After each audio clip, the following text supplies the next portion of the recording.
By 1910, the sheer scale of industrial production made the natural world seem manageable.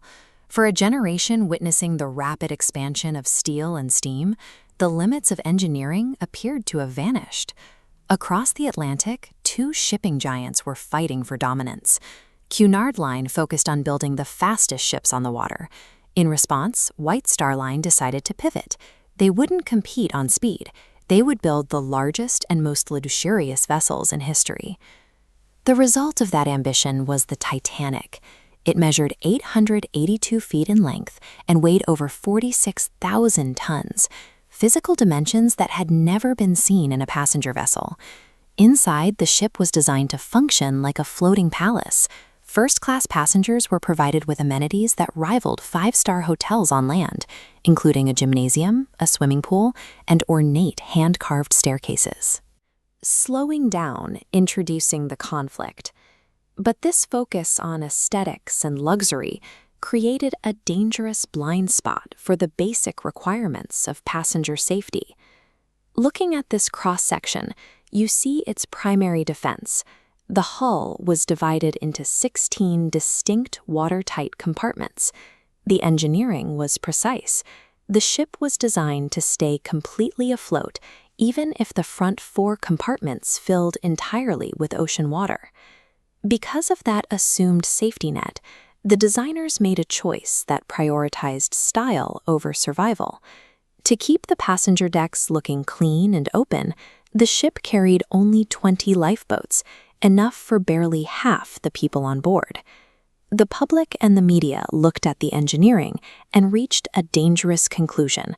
They labeled the ship unsinkable, creating a reputation for absolute safety that no machine could truly live up to. But what happens to human vigilance when operators truly believe their machine is mathematically immune to failure? Captain Edward Smith, a veteran on his final voyage, was under immense pressure to keep the ship on schedule. He pushed the Titanic to 22 knots, roughly 41 kilometers per hour, despite knowing they were entering a region of the Atlantic filled with ice. Throughout the day, the ship's wireless operators received multiple warnings from other vessels about icebergs ahead. But with the focus on maintaining speed, these alerts were either ignored or deprioritized. On the night of April 14th, the environment created a rare anomaly. The wind died down entirely, leaving the ocean surface as smooth as a mirror. Normally, waves crash against the base of an iceberg, creating white foam that lookouts can see from a distance. Without those waves, the ice remained invisible in the dark until it was directly in the ship's path. High speed, ignored warnings, and a perfectly camouflaged ocean meant the crew had no time left to react. When the lookout finally spotted the ice, the bridge ordered a desperate swerve. They didn't hit the iceberg head-on. Instead, the ship's momentum resulted in a long, scraping blow along the starboard side. That specific angle tore open exactly 5 watertight compartments. By breaching that 5th compartment, the collision exceeded the ship's survival limit. As the bow tilted downward, water spilled over the top of the dividing walls into the 6th compartment, then the 7th, starting an unstoppable chain reaction. In less than 10 seconds, the unsinkable math was destroyed. The Titanic was no longer just damaged, it was mathematically certain to sink. Even after the captain ordered an evacuation, a psychological barrier delayed the rescue. Many passengers simply refused to board the lifeboats. To those on board, standing on the massive, brightly lit deck felt much safer than being lowered into a freezing, pitch-black ocean in a tiny wooden boat. This hesitation meant the early lifeboats were launched half-empty. Boat number 7, which could hold 65 people, left the ship with only 28 on board. Dozens of life-saving seats were wasted. As the ship tilted, the calm dissolved into chaos. While first-class passengers were prioritized for the boats, third-class passengers remained trapped in the lower levels. On the deck above, the ship's band continued to play music to suppress the growing panic. The false sense of security created by the ship's reputation became a deadly trap, turning a necessary evacuation into a delayed, desperate scramble.